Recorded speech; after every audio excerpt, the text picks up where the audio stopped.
নমস্কার বন্ধুরা, আমি সোনালী। আপনাদের আরো একবার স্বাগত জানাই জাস্ট রান্না বাই সোনালীর পক্ষ থেকে।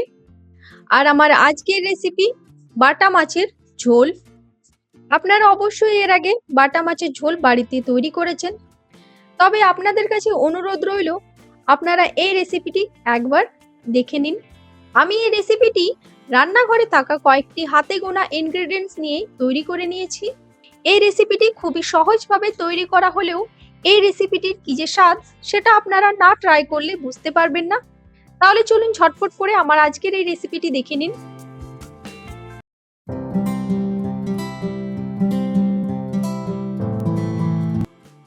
আর এই রেসিপিটি তৈরি করার জন্য আমি এখানে 250 গ্রাম বাটা মাছ নিয়ে নিয়েছি। এই মাছগুলোকে আমি খুব ভালো করে ধুয়ে পরিষ্কার করে নিয়েছি। এরপর আমি এর মধ্যে দিয়ে দিচ্ছি 1 চা চামচ হলুদ গুঁড়ো, তার সাথে দিয়ে দিচ্ছি স্বাদ মতো নুন। এই নুন হলুদটা দিয়ে আমি মাছটাকে ম্যারিনেট করে নেব।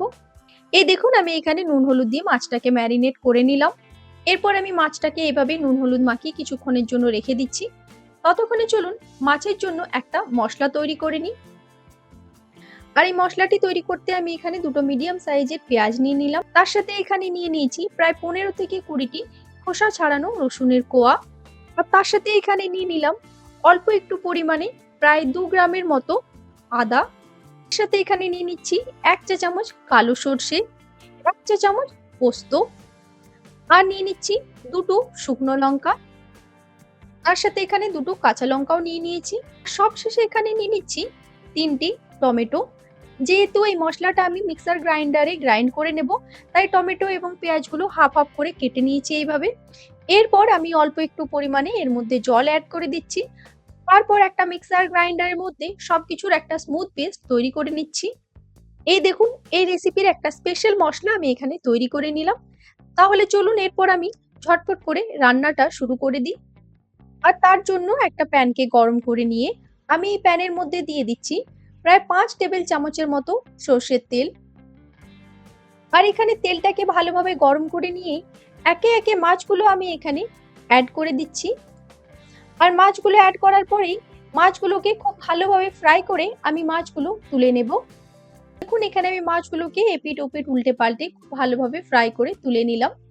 এরপরে যে অবশিষ্ট মাছ ভাজার তেল আছে, এই তেলের মধ্যে আমি এখানে দিয়ে দিচ্ছি হাফ চা চামচ কালো জিরে। তার সাথে অ্যাড করে দিচ্ছি কেটে রাখা আলু। এখানে আমি 3টে মিডিয়াম সাইজের আলু ব্যবহার করেছি। আর আলুটাকে এইভাবে লম্বা লম্বা পাতলা পাতলা করে কেটে নিয়েছি।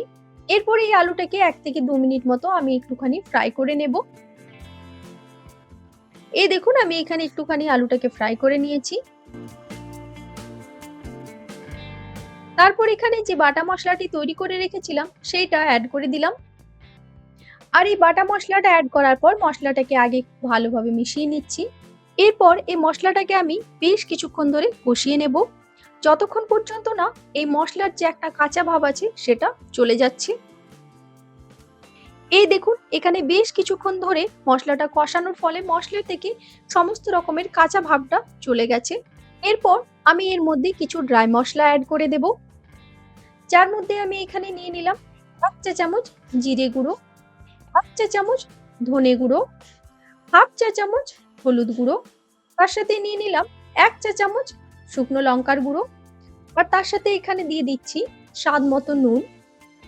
আর এই সমস্ত ড্রাই মশলাগুলো দেওয়ার পর একটুখানি নেড়ে চেড়ে নিয়ে এই মশলাটিকে আমি ঢেকে কিছুক্ষণের জন্য রান্না করে নেব, যাতে ড্রাই মশলা এবং বাটা মশলার কোনো রকমের কাঁচা গন্ধ থেকে না যায় এবং মশলা থেকে তেলটা ছেড়ে দেয়।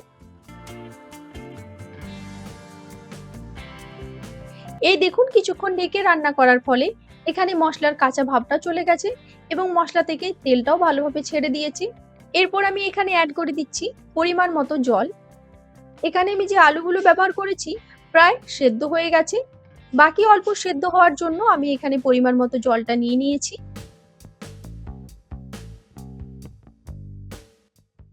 এখানে আরো অল্প পরিমাণে আমি জল ব্যবহার করলাম। এরপর আমি এটাকে কিছুক্ষণের জন্য ঢাকা দিয়ে রান্না করে নেব, যাতে আলুটা পুরোপুরিভাবে সেদ্ধ হয়ে যায়।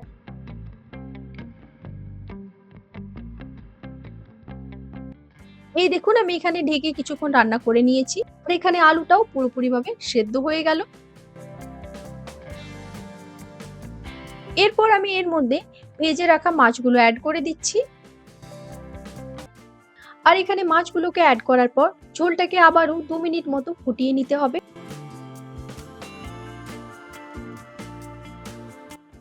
এই দেখুন আমি এখানে 2 মিনিট মতো ঝোলটাকে ফুটিয়ে নিলাম।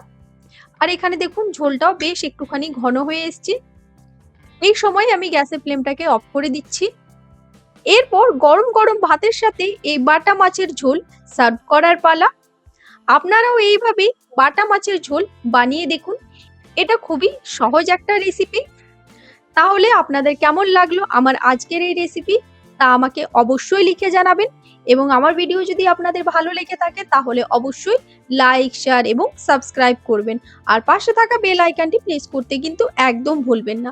ভালো থাকবেন, সুস্থ থাকবেন। আজকের এই ভিডিওটি দেখার জন্য ধন্যবাদ।